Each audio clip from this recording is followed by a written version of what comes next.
can make an impact during the time you're carrying out the program. You can actually look at what you're doing and make adjustments in ways we haven't been able to do in the past.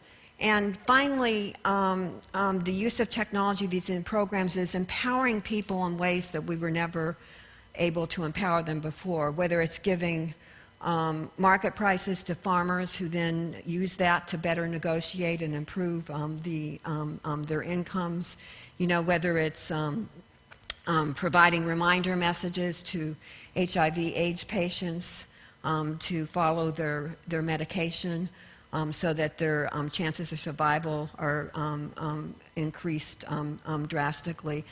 In all sorts of different ways, we're empowering people to actually improve their own livelihoods, to be able to take advantage of these new technologies to do just that.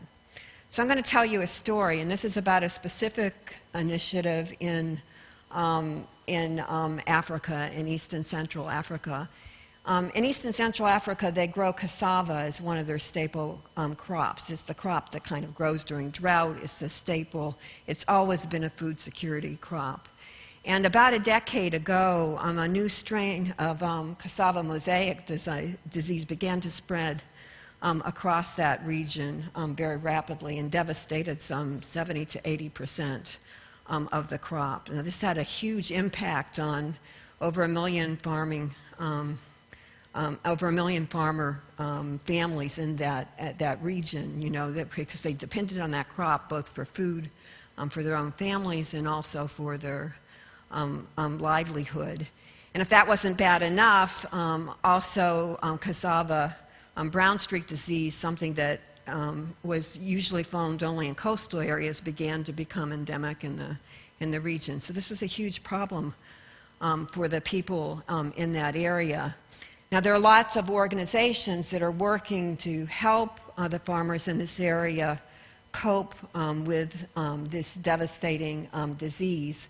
CRS leads a consortium of over 100 different organizations. They range from the International Institute for Agricultural Research and some of the country's research organizations that are focused on finding new strains of disease-resistant cassava. They also work with implementing partners. And what these partners do is they take the new strains of cassava that are developed by the research institution.